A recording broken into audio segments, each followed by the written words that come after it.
Welcome back to Two Idiots, One Podcast. I'm Taylor. And I'm Bailey. And Bailey, before we start today, I have a very important question to ask you. Okay, what do you got for me today, Taylor? Do you know who Bill Hicks is? Bill Hicks? Yeah, the comedian. William Hicks? I guess. Billy Hicks? Maybe?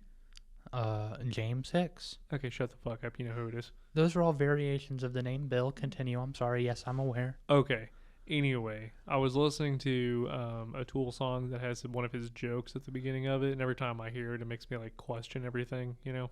Okay. But the joke is, today a young man on acid realized that all matter is merely energy condensed to a slow vibration, that we are all experiencing ourselves subjectively, therefore there's no such thing as life, death is only a dream, and we're just an imagination of ourselves. Here's Tom with the weather. And like that really got to me. Because I'm starting to think, what if we really are just energy? I mean, energy is what fuels us. Like, some theologists probably argue that the energy that fuels us is our souls.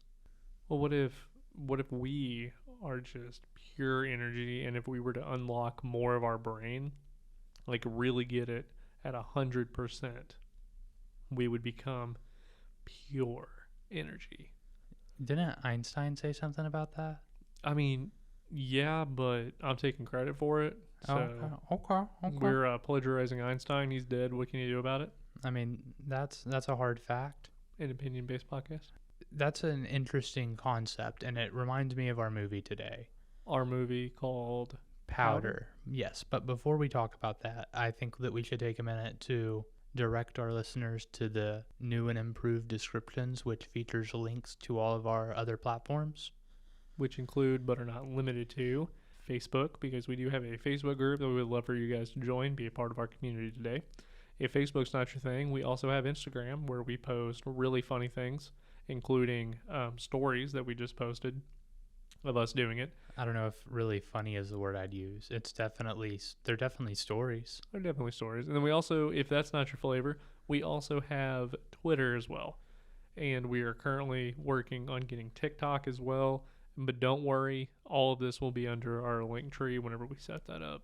Yes, but until then, the links are provided in the description, and use them at your leisure to interact with us as you please. And don't forget to, leave us a comment on Apple Podcasts, because we did get some really good comments. Which I actually kind of feel bad about this, because some of these comments are from like months and months and months ago, and I'm just now seeing them.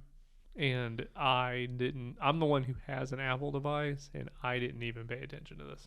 Yeah, so there are 3 written comments, and just because I like to stroke my own horn, if you will. Okay. I'm gonna read one. Do you want me to read one, then you read one, and then I read the other, or vice versa? Or I mean, yeah, we can do that. The first one that we're gonna talk about is, I think it's Djunut or Djunot. Djuno. Yeah, I would not have pronounced it like that. No, that's my aunt. Oh well, then you should do it. You want me to do it? Yeah, I'll take mommy's toes. You'll take mommy's toes. I gotta get back to it. I don't know why. Oh, do you have it pulled up? I do have it pulled up. Oh, here it is. Sorry, I messed up. All right, so D Juno says, "You guys sound amazing. I am a fan. Aunt Debbie, 5 stars. Loved it. Thank you, Aunt Debbie." And that was from June 9th. So I apologize for just now getting to that. Yes, so the next one we have is from someone called Mommy's Toes, and it's also 5 stars, and it's from June 29th, 2022, and it's titled Amazing, and it says, "Your guys' voice like angels from the sky. Your melancholic voice puts me to sleep like a little baby." And I think that's real sweet, and, I'm glad our voices are soothing. And Mommy's Toes, if you are listening to this, I just need you to come forward. You can privately message one of us. It does not matter, because I just want to know whose voice is melancholic. All right, that's for me. What is it? Hashtag Team Taylor or hashtag Team Bailey. And then our final one from July 13th. This is 5 stars. The title is Wowie, and it's from Montubiquitous. I butchered that, but Get ready for this one. This is a podcast for when the parents go to bed, so slam that can of soda and make a batch of pizza rolls, because you're going to be up all night with Taylor and Bailey's sultry tones. That's just a real sweet one. I don't hear my voice as sultry, and I think yours sounds like someone scratching a chalkboard, so Oh, I'm just really happy that some people appear to enjoy it. hey, I'm really happy because Monty Bicketus, if you want to come forward as well, since, we know who one of the three is, do you give us permission to use slam that can of soda and make a batch of pizza rolls? Because we both thought that was absolutely hilarious and would like to use that for future things with your permission, of course. Yeah. Toss it on a t-shirt maybe. Toss it on t-shirts, some koozies. Yeah, but I'm sorry. No, I want to say thank you guys so much for everything and listening. And also, those were only 3. We actually do have 5 ratings. So the other 2 people that rated it 5 stars, thank you. Yeah, and that's just for Apple. I know that there have been some people who've reached out to me individually telling me that they've given us ratings on Spotify. Those aren't written and we aren't able to see them. We still appreciate them for sure. Every single person who likes, shares, leaves us a review, Thinks about us sometimes. definitely thinks about us. We appreciate you from the bottom of our hearts. Absolutely. Thank you, because we make content like this for you. So back to your guys' scheduled programming. Today's movie is Powder, which was written and directed by Victor Salva. Oh, this one actually had a name that we could pronounce, not like Huckbutton. I mean, that's a pronunciation. Huckbutton. Okay. But so I know that normally we like pass it off to each other, but I'm gonna go first. I want to go first on the ratings. Okay. I would give it a 3 out of 5. The major factor for it not being higher is pretty much solely I thought the ending was bad, and I feel like it touches on a lot of really cool concepts and like philosophical ideas and stuff, but then falls flat and doesn't really like get into any of them in any substantial way. So I agree. I'm going to give it a 2 out of 5 Cold-blooded. because I feel bad because I know before we did this, you were really excited for it. You said that this was a really good movie that you really liked. And when I watched it, I remember the exact moment. It was 50 minutes in, and I paused it because I wanted to see how much time was left and was very upset that I still had to watch an hour of this movie. It was the only reason I'm giving it a 2 and not a 1, maybe a 2.5, is because it has a very good message in the movie. And that does boost it. If this did not have the message that it does, it would easily be a 1 for me. Because I don't really think there's a plot at all. I think this movie is just like a giant metaphor and very poorly written. But there are some big names in there. So there you go. And our friends at RogerEbert.com. What do you think they gave it? So based on other movies that they've done and just like how they generally score things, I would probably guess that, like, I already know what they gave it, but if I had to guess, I would say probably like a 1.5. Do you look these up? I looked this one up because I inadvertently found it when I was doing other research, but this is the only one that I've ever seen beforehand. Okay. Other than when I found out that it was a 1 to 4 scale instead of a 1 to 5 scale, but that wasn't me looking at a specific movie. That was me trying to figure out why they gave, I can't even remember the movie now. They gave a movie 4 stars, and I was pissed about it. I was like, that's a perfect movie. And it was actually 5 stars. Yeah. So on their scale, it is a 2. On our scale, it would be a 3. So RogerEbert.com agrees with you, not me. Yeah. But that's okay. Yeah, it happens. So, what'd you like about it? So there are a lot of things actually that I really liked about it, even on this watch through, which is still, I wouldn't give it a very high score. Some of the things I really liked is I thought that a lot of the acting was pretty good. So hold that thought, because The actors in this movie, I have the they important ones. but do you have all the important ones? So Donald Ripley was played by Jeff Goldblum. Of course. Jeremy Reed, or Powder, was played by Sean Patrick Flannery. Okay, so do you? Jesse Caldwell was played by Mary Steinbergen. Sheriff Barnum, I just have Henriksen. Lance Henriksen. For some reason I didn't write down his first name. Which he was in Aliens. Yes. And also Alien versus Predator. And then Deputy Duncan was Brandon Smith. And those are the ones that I wrote down. I hope I didn't miss who you think is important. No, those are the ones that I thought were important.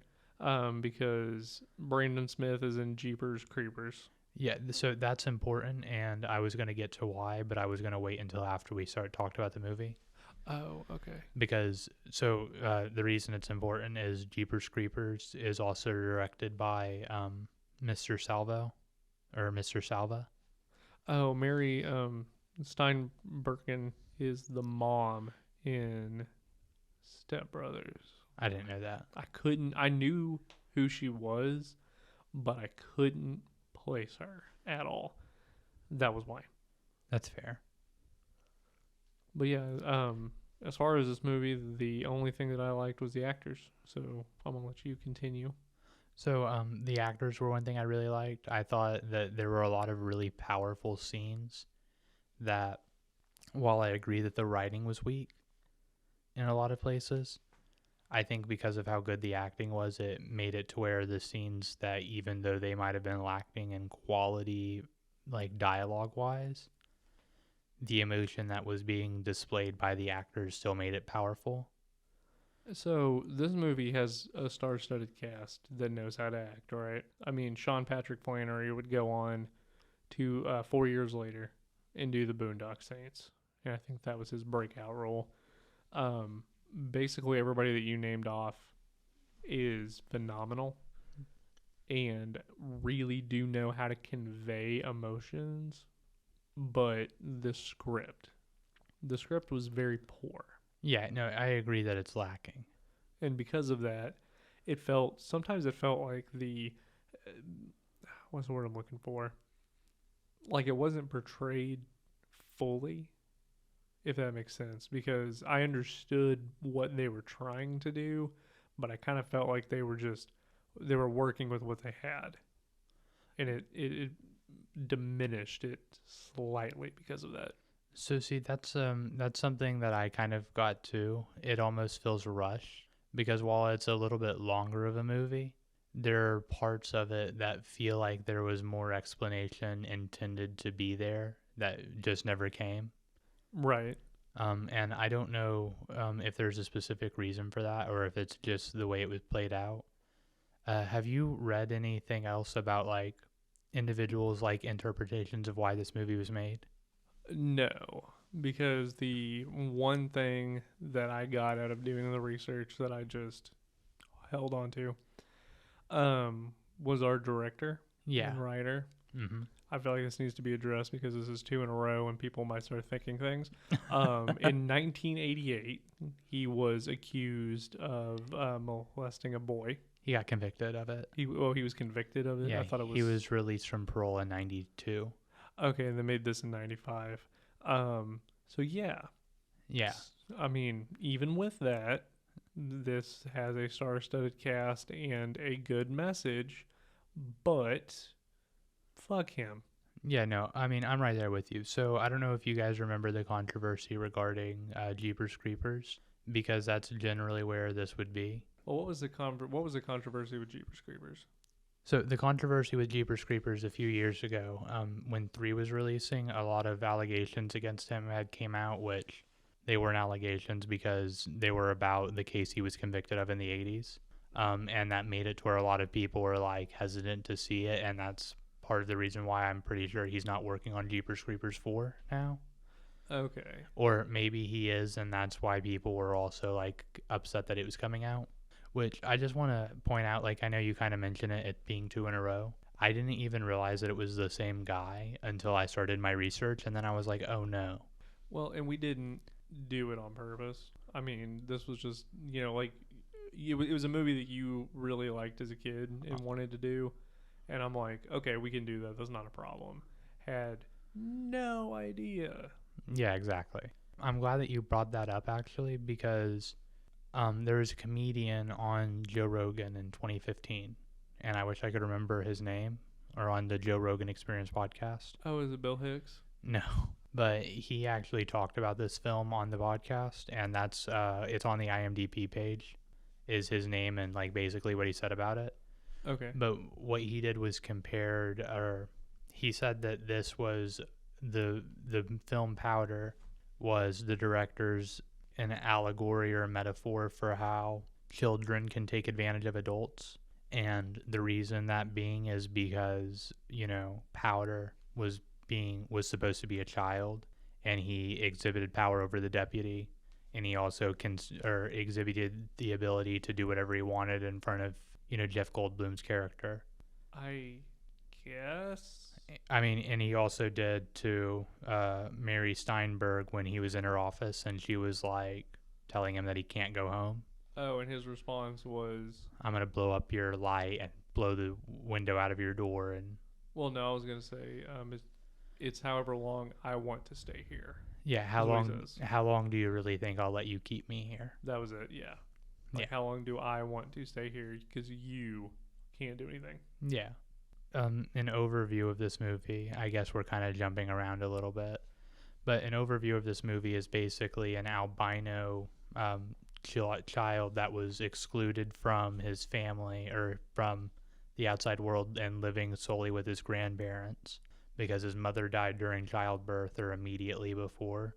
It's not really explained exactly at what point she died. So I think what happened, because it does, because she's not there for the birth.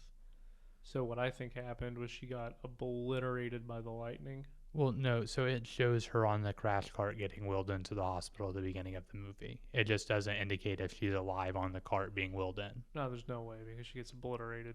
Like the lightning consumes her. Right. Because that's the way lightning works. I mean, people survive lightning strikes like pretty regularly. I say pretty regularly. Lightning strikes aren't fatal. I mean, aren't universally fatal. Some of them are fatal, obviously. Right. But they aren't universally fatal. So basically the summary for this movie is mom gets struck by lightning, has albino kid, dad doesn't love albino kid, grandparents raise albino kid, grandparents die, albino kid goes into the world and has superpowers, and that's it. Yeah, and that's what the movie's about, is basically it's a coming of age tale of this isolated child entering society. And it's horrible. I mean, so like Taylor said, it's got a lot of good messages. And like I said earlier, it's got a lot of really powerful scenes. I'm just going to go ahead and go into the good messages because I think that that's something that we can agree on, and then I'll touch on the scenes that I really liked afterwards, if that's cool. Yeah. So I'll start with the good messages because I feel like there's a lot I don't want to say about this movie because it would just be bad. I mean, yeah, that's fair. So the good message for me that really stuck out was it's okay to be different, and you shouldn't harm other people or be scared of them just because they're different. And you can take that into account for everything because, he's bullied for being albino and weird, basically. But it's because he doesn't have social skills, and it's because, he has superpowers and is a genius. But people, doesn't he say that people bully or things that they're afraid of or something? Yeah, he says that the reason people act the way they do is because of fear. That's it. So what good message would you give it? So another positive message that it's trying to be is basically just love everything, be at peace. And it goes beyond just normal stuff, but it's be at peace with yourself. For example, during the scene where Jeff Goldblum's character was talking to Powder and he was like, yo dog, listen, I genuinely care about you. Which he found weird because up until that point, nobody had genuinely cared about him. Okay, so yes, during that scene, it's got Jeff Goldblum explaining to Powder about Einstein's theory of energy because Powder hasn't read any of it. Right. it gives a message because Jeff Goldblum is basically like, isn't that something that interests you? And Powder's like, no, I just want to go home. So what if, I can use all of my brain, I'm the next form of human evolution, I just want to go home. So I do want to say something because I think that was one part I didn't like about this movie is that we use 100% of our brains. No, like that just really bothered me. But anyway. Yeah, no. So that theory has since been disproven, but I don't know if it was disproven in '95 when this movie was made. Right. But yes, so we do use 100% of our brains. We're supposed to, according to new information. Yeah, I mean, you do. If you didn't use 100% of your brain, then you'd be like, the only people A stroke victim or something. Right. The only people that don't use 100% of their brain are the ones that have like half a brain or whatever. Right. No, I recognize that. I'm just saying for the context of the movie. We got to remember it was 1995. It was a different time back then. Yeah. Well, that's. I'm glad that you mentioned that because it's off topic of the wholesome messages behind this, but still on topic of the wholesome messages. Okay. All of the like anti-gay stuff that happened to Powder's character because he was different, like. Oh yeah, they do say things that they can't say anymore. Yeah. Forgot about that. Yeah, and a lot of that is done to express that it's wrong, like it's clearly wrong. So that just more reinforces your message of it's, trying to teach acceptance and, general love. Well, yeah, because that's what I got. Yeah, that's what I got from it. It was, general acceptance and don't be intolerant of people that are different no matter what. I mean, even if they're, because you could look at it from they're intolerant of him because his skin is different than theirs. They're intolerant of him because he's odd. He doesn't have the social skills that he needs, and because of that, they project their insecurities. So a scene that shows that really well is the scene where Powder's looking at Dude as he's like, putting on his shirt or whatever after getting out of the shower. Mm-hmm. And the guy comes over and he basically repeats what his stepdad had repeated to him when he stole his hat when he was a child to Powder. And then Powder's, able to read people's minds, so he's able to be like, oh, dog, listen, you're literally repeating to me what your stepdad said to you. Right.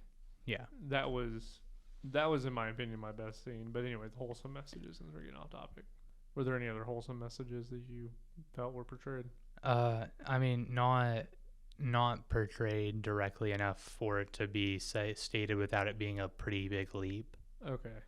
So there were 3 scenes I wanted to talk about, and we've already talked about one of them. It was the scene at the end. Well, we'll continue talking about that one because that's my favorite scene, the only one that I wanted to talk about. All right, it's all yours. So this has to be probably the best scene in the whole movie, and the reason is because it's probably one of the only ones that portrays a lot of emotion. What, you're looking at me weird. I mean, I think that there are 2 scenes that have more emotion, but I want you to continue. Okay, so to me, this is the one that portrayed the most emotion because it was just raw and relatable, I guess. I say that. No, my stepdad never did that, but there might be somebody out there that did go through it, so they're like, oh, I get it. And for a bully, that made the most sense because that's why people in pain hurt other people. Hurt people. Yes, hurt people. Yeah. So because of that, I felt like it was genuine and authentic, and that's why he would have acted that way, not because, it's a Hallmark movie and Brad's just a dick. So in terms of authenticity, I would say that I agree with you that that's probably the most authentic scene because while I think there are 2 more emotional scenes in the movie, I think that they feel significantly less authentic than this scene. I think I know one of them that you're talking about. Which one? The death scene. Yeah, when the sheriff's wife dies. Yeah, the reason that I didn't give a fuck about that scene is because it's based around a nonsense principle of him being able to convey someone else's emotions when they're in a coma and then them waking up. And then them, yes. So yes, I agree with you there. However, if you suspend your disbelief, like I cried. Like I watched this movie yesterday. Mm-hmm. And as a 27-year-old grown-ass man. Are you really 27? Yeah. Wow, I did not know that. Yeah, as a 27-year-old grown-ass man, I literally cried yesterday when that scene happened. The other scene I want to talk about, because what that scene basically is the sheriff who's, not been mean to Powder, but has been kind of standoffish. No, he's been mean. He's been hard, but he hasn't been hurtful, because so Deputy Duncan, or Brandon Smith's character, has been mean. Right. Whereas, you said Lance or Yeah, Vance. Lance. Where Lance Hendrickson, or Sheriff Barnum, his character wasn't mean. He was just standoffish. He was more of like, hey, this is my job. I'm doing this because it's my job. I don't like you, which he even said, I don't like you. Right, which was mean. I mean, right, but there's one, not liking someone and being like mean to them is totally different. I mean, I think that telling someone flat out that you don't like them is a little mean. I mean, okay, that's fair. But so the sheriff that hasn't been the one that's like hostile towards him, because I wouldn't count him hostile, I'd consider him neutral. No, he is probably one of the only characters in the movie that actually cares enough to not be a complete asshole. Right. So when Sheriff Barnum finds out from Deputy Duncan about Powder's ability to relay like emotions and feelings and stuff like that, he asks him to come to his dying wife and just like, find out why she's holding on. And it's like a whole big thing about Sheriff Duncan not connecting with his son. And, it's just a really powerful scene. There are a lot of emotions, and it's acted really well. And because of that, even though it's, a nonsensical premise, if you can suspend your disbelief, I think it's still really powerful. If I suspend my disbelief, then that would be the most powerful scene in the movie. Right. In my opinion. Yeah. If I completely suspended disbelief, that's it. Because you're right. It does have a lot of really powerful moments with, him with Powder basically saying your wife's holding on because she can't leave you and your son in this world at odds against each other. So until you reconcile your differences and remember the good old days, I can't die. So, which is fucked up. At the same time, as soon as he says, I will fix this. Because to me, it sounds like he was being a dick the entire time, and that's why his son didn't want anything to do with him. Yeah, that's kind of the vibe I got. But then, with the, who was the other person, the lady in the house? I think she was his sister. She's the nanny. No. She's family. She's like she's the sheriff's sister, I think. Maxine is her name. I'm pretty sure she's the sheriff's sister. Okay. Or the sheriff's wife's sister or something like that. Okay, because she's a bitch. Yeah, no, she's mega C-word. Mega C-word. Yeah. No, I didn't like her at all, especially when she runs outside and says, he's killing your mom. Yeah. Like, fuck you, Mary. No one likes you. But no, if I suspend my disbelief, that was a very powerful moment. Moments rooted in reality, though, I still got to go with the ending scene. But yes, that one was good. I did like it. I think it dragged on a little too long, for being completely honest. I mean, that's fair. I think there are a couple. Well, so the other scene I want to talk about, I feel the same way. Okay. So it's the scene that we were talking about earlier with Jeff Goldblum basically just talking with Powder and being like, oh, your grandparents wouldn't touch you. Well, that's not right. And then he like strokes his face in like a loving way. I mean, like, I don't know. To me, weird. that's a powerful scene. Like, well, it's a little homoerotic. Not that there's anything wrong with that, but there's nothing like wrong about it. It's just it's weird the way that he goes about things. Like if he had have just like touched his hand or whatever. Yeah, it would have been less weird, but him stroking his face was like strange. I agree. Yeah, because it's a teenage boy and a grown ass man. Right. Like I said, it's a little homoerotic, but that's, it's done in a caring way. Right. He's trying to be. I mean, it was 1995. It was a different time back then. But I think that's another really powerful scene. And the move. Or is there anything else you want to talk about with the movie? This movie reminds me of a Hallmark movie. Does it? Yeah, like the whole time I was watching this movie, I was like, this is something that's going to be on the Hallmark Channel. I don't know, man. It reminds me of like a Hallmark. If Hallmark and Sci-Fi had a baby, that's where this would be at. See, I don't know. This reminds me of like any Outcast movie. This reminds me of like a Donnie Darko without the elements of Donnie Darko that add depth to it. No. No, I mean it does because it's the story about an outcast who is super intelligent and has abilities beyond regular people who uses it in some ways to save people. So you related to this movie.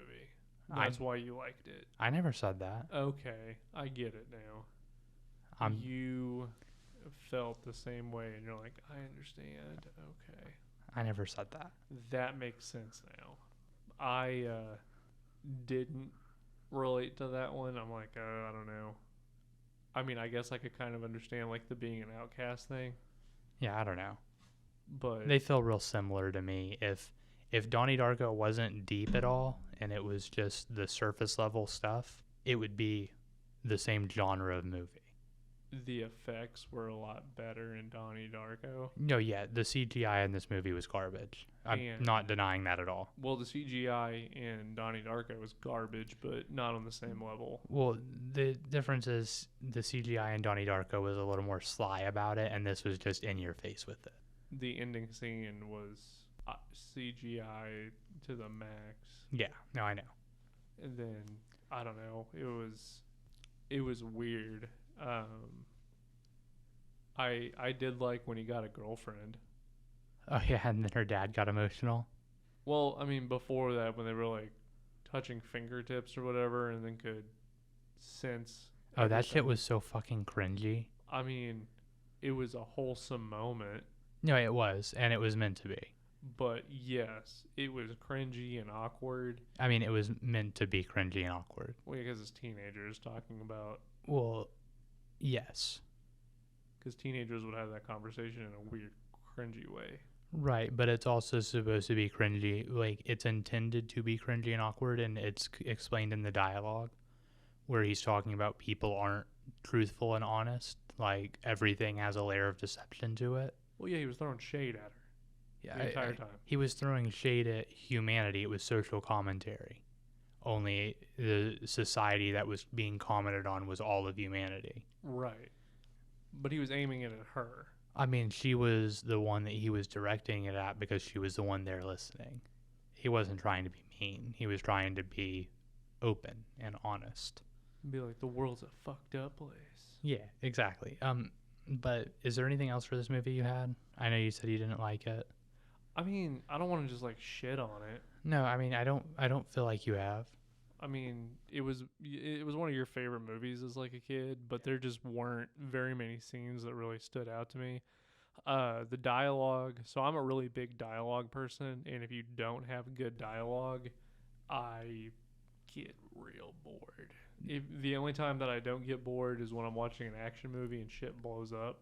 Okay. I mean, no, I'm right there with you with the dialogue in this movie not being very good. And like I said, I gave it a 3. Well, I mean, I'm a Tarantino fan, Yeah, no, so I mean, I agree with you though that, I'm a purist when it comes to that dialogue. yeah, Like, again, it has a wholesome message behind it, and I remember him. So I told you that I had watched this movie before, and I have seen pieces of it. I hadn't seen the entire movie, but I saw bits and pieces of it through probably watching like Facebook videos when those pop up, you know. I doubt it. Well, no, because one scene that I distinctly remember that popped up on Facebook was when the bullies at the school, you know, strip him down and throw him in the mud to get a little bit of color on him. Yeah, That whole scene, I remember very specifically. Was like the first thing I ever saw about this movie. The other one was the spoon yeah. scene. Well, so you know how I say trailers ruin movies? The trailer really ruined this movie. Well, both of those scenes were in the trailer. Right. And the other one that people show is the deer scene. Yeah, which to me that's another really powerful scene. Yes. I didn't feel the need to talk about it because I think that that's like a little special tidbit that people should get when they watch the movie. Yeah, we won't ruin that one. I Yeah. agree with you on that one. Like that's something that I think is very important for people. So I think that they should watch the movie to know about the deer scene, or they could just look it up because it's everywhere on the internet. It's kind of showed in the trailer. It is because like so basically the trailer scenes I guess were the ones that people took and put on Facebook. Well, and the ending scene too. I saw the ending. The ending is in the trailer. It just doesn't give you any context at all. But the scene with the blast at the end was in the trailer. Was it? Yeah. I don't remember that. I don't know. The trailer was weird. Yeah. Like, No, that's fair. But no, I really do want to talk about the ending scene because I think that you mentioned that you had a problem with it, and I don't like the ending scene where he just rides the lightning, as Metallica says. Yeah, I mean, the ending feels like a cop out. No, it was. The movie has issues. Don't get me wrong. Okay.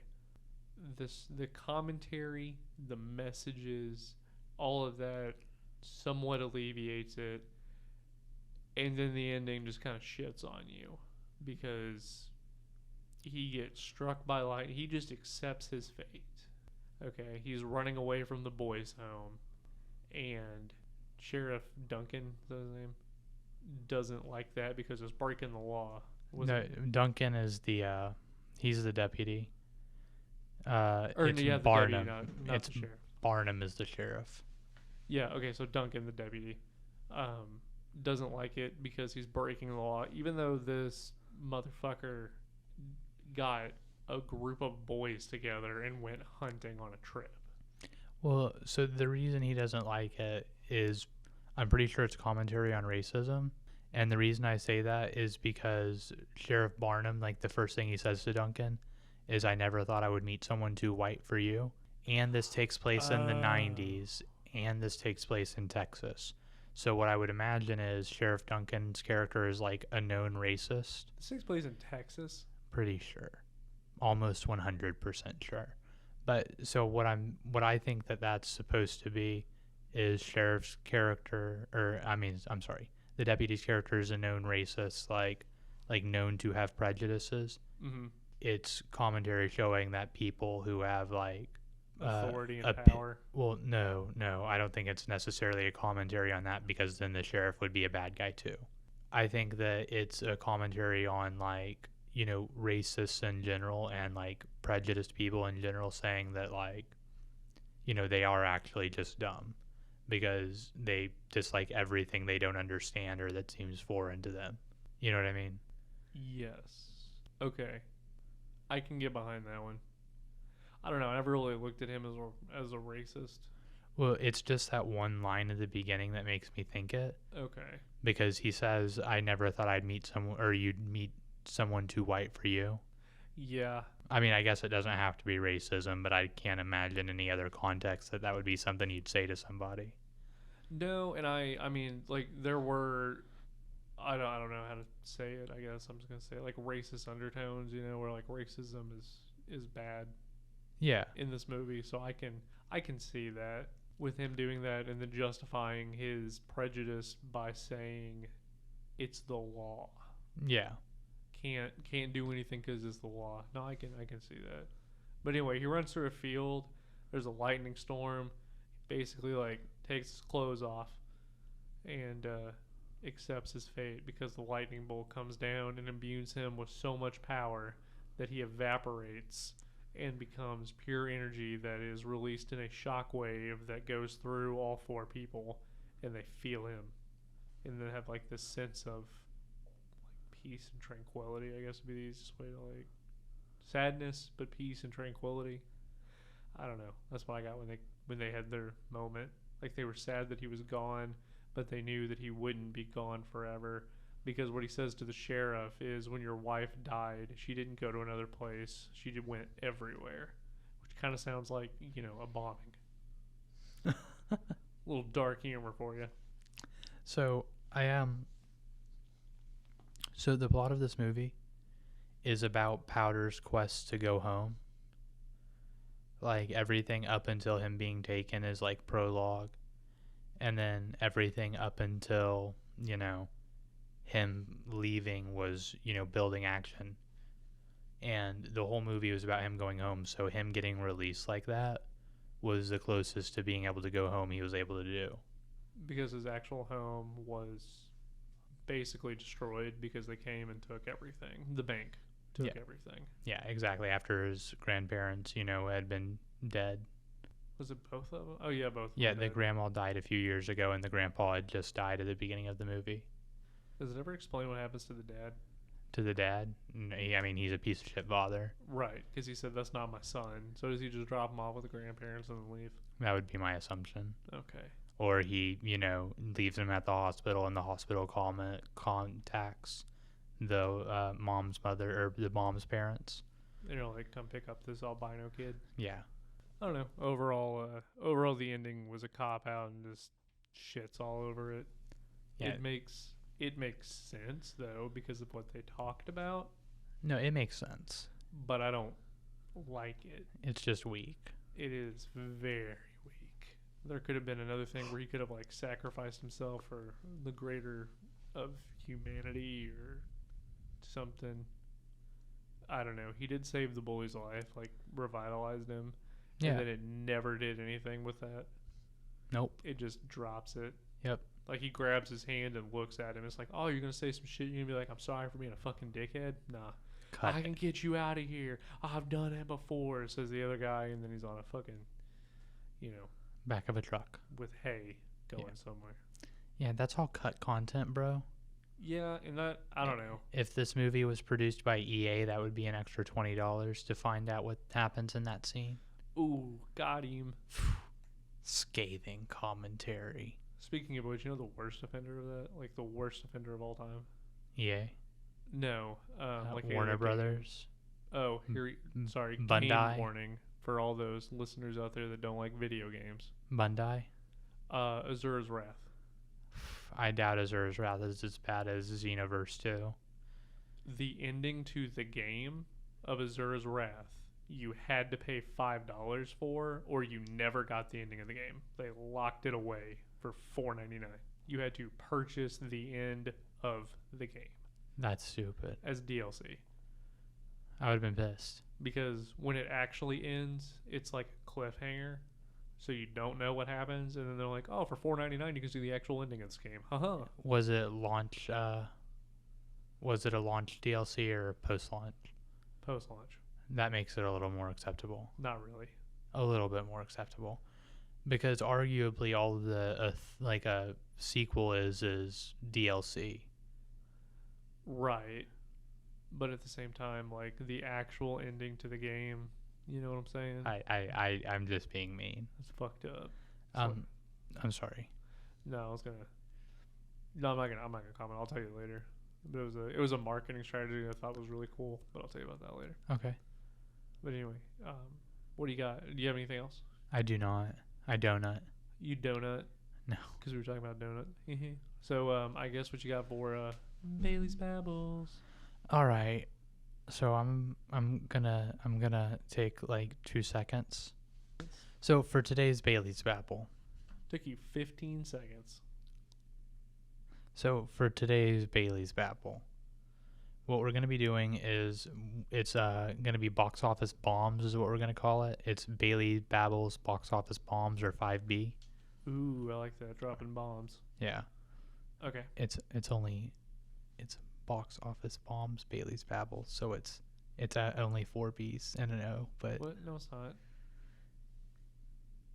It's Bob's. Bubble.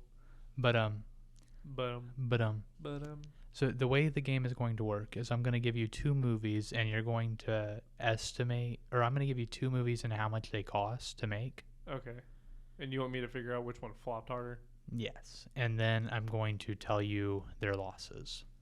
Okay, give them to me. If you've seen the movies, I'm going to say, or I'm going to also ask which one you think is better. Okay. So have you seen R.I.P.D. or Son of the Mask? I've seen both of those. So R.I.P.D. cost $130 million to make. Okay. In the box office, and then Son of the Mask cost $100 million to make. Son of the Mask. You think it did worse or better? I think it did worse because that is a really bad movie. No, it did better. So Really? R.I.P.D. lost 50.9 million, and Son of the Mask lost 40.1 million. Wow. Okay. Which interesting fact about Son of the Mask is the original was made for for just under 20 million, and it made 350 million in the box office.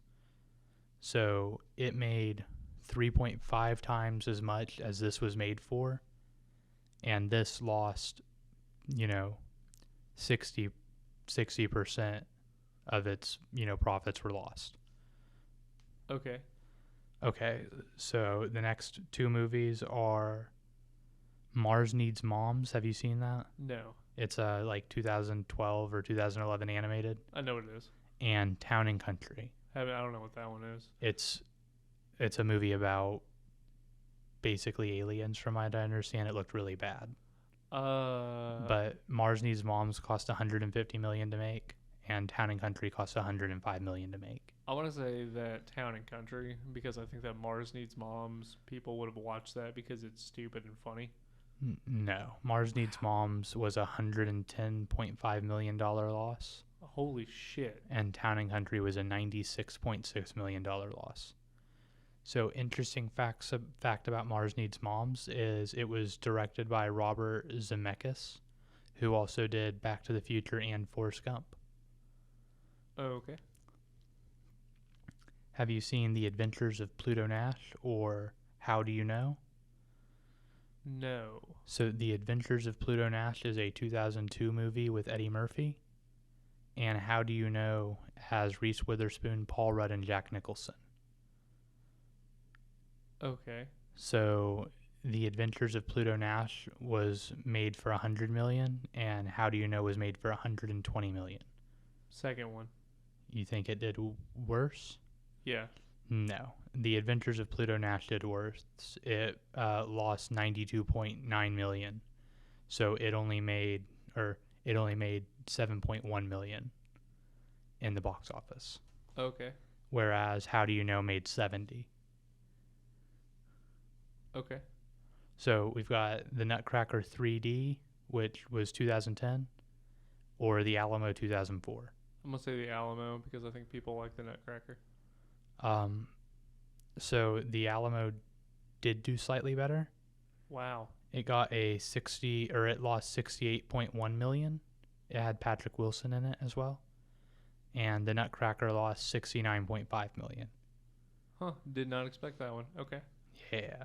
Okay, so Final Fantasy, The Spirits Within, and the 2004 version of Around the World in 80 Days. Final Fantasy. You think it did better? Worse. Worse? It did. Okay. Cool. So out of, what is this, number 5? Yes, I think so. So I'm 1 for 5. Okay. It cost 137 million to make, and it lost 57.1 million. And Around the World in 80 Days was made for 110 million, and it lost 38 million. Oh, it's not bad. Okay. No, not nearly as bad as it could be. Okay, so these two are kind of related. Okay. So I've got Cats 2019. Oh, Jesus. Which was a musical. I don't know if you remember that. Oh, I remember. And Catwoman. Both were made. Fuck. Both were made for around 100 million. Oh, fuck. I'm gonna say Cats because the internet wasn't as popular with Catwoman, and Marvel hadn't really done their thing. Like Marvel, DC, you know what I'm saying? Like superhero movies weren't as popular. So I feel like Catwoman doing her thing wasn't nearly as bad as everything related to cats because that movie got shit on before it even came out. It did indeed do worse. Okay. So the loss on Cats 2019 was 24.5 million, and the loss on Catwoman was 17.9 million. Okay. Okay. So I'm 2 for 6. Okay. So The Chronicles of Riddick. Oh, fuck. I like that movie. And 47 Ronin 2012 with Keanu Reeves. Oh, So 47 Ronin was made for 151.72 million, which I just want to say that's the most specific number I found for any of the like budgets. That is pretty specific. And the Chronicles of Riddick was about 120 million. I'm gonna say 47 Ronin because I like Chronicles of Riddick, but I feel like that's the wrong answer. You think 47 Ronin did worse? Yeah. That would be correct. Oh, really? Okay. Yes, it lost 23.28 million, whereas Chronicles of Riddick only lost 12.8 million. Okay, I felt like Chronicles of Riddick kind of became a cult classic. It definitely did. So I've got two more for you. Two more? Okay. Yes. So I've got Conan the Barbarian 2011 Oh, shit. with Jason Momoa before he was Aquaman, Right. and Land of the Lost with Will Ferrell. Conan the Barbarian was made for 90 million, and Land of the Lost was made for 100 mil. Land of the Lost. You think it did better? Worse. Worse? You would be correct. Because people like Jason Momoa. Well, Because this was around the time that he was doing Game of Thrones. oh, it may have been. Because wasn't Game of Thrones 2011? I could not tell you. I think it was like 2011. So I want to say that people were fantasizing about Khal Drago. And that's why. That's fair. All right, and then the last one. All right, breaking even. Try to break even with this. So it's King Arthur, Legend of the Sword, 2017. It's a bad movie. Yes, it is. It's a real bad movie. And Deepwater Horizon with Mark Wahlberg. God damn So it. King Arthur, Legend of the Sword was made up for $175 million, and Deepwater Horizon was made for $156 million.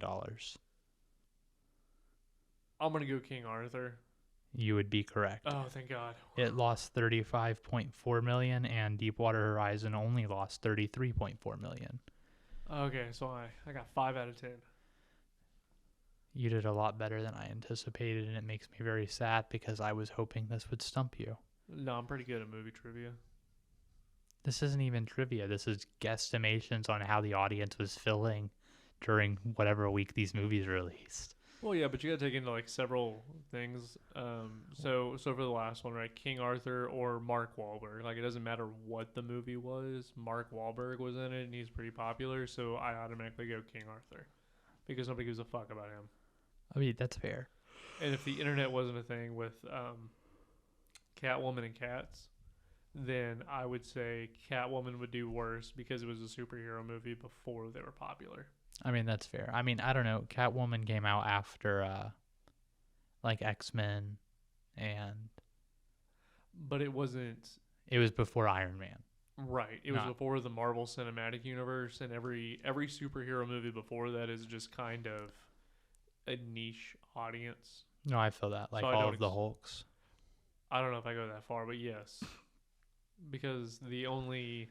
It's not like watching, the Batman movies, because the Batman movies are great because they're Batman. That's fair. So, I don't know. That was good. I liked that game. I'm glad. I hope the audience liked it and it wasn't, like, long and boring for them. I mean, I personally like it when people play games. That way I can play at too. home. Yeah. And be like, oh, I got it right. And then be like, ha, Taylor, you're a fucking idiot. I got more than you. That's fair. And if you did, please tell me. Yeah, absolutely. Should we start doing more games? I mean, I don't know. What do you want to do next week? I don't know. I'm pretty sure it's your pick for movies and it's Taylor talk. So Ooh. that's on you, bro. Bro stuff. Bro Hayden. Bro. Jesus. Anyway, do you have anything else? I do not have anything else today. I hate that you're doing donut lines. I don't know what you're talking about. And with that being said, I'm going to strangle my co-host. So this is the last episode of Two Idiots, One Podcast ever. It's not really. It'll be rebranded as One Idiot, One Podcast. One Idiot and his podcast. One idiot in a cell and his podcast. Yeah, we're going to do this from jail. Yeah. So, but no, that's all I have today, Taylor. just want to say some words of encouragement before we leave real quick. Some positive things. Are you trying to copy my my Instagram story pre-pod video. Oh yeah, we did do that. So you can go to our Instagram and look at it. It'll probably be gone by the time It will certainly be gone. that you listen to this, but that's okay. It's a little teaser. Wink, wink. Ugh. There'll be more like this, so this way you'll be prepared. But anyway, I love you all. Much love, everybody. Thank you for listening, and I hope you have a very good week. And remember, hot sauce does not go up your bumhole. Or in any other orifice except your mouth, unless you're into that sort of thing. No, it definitely does not go in your mouth either. And this has been Two Idiots, One Podcast. Thank you very much for listening. Bye-bye. Bye.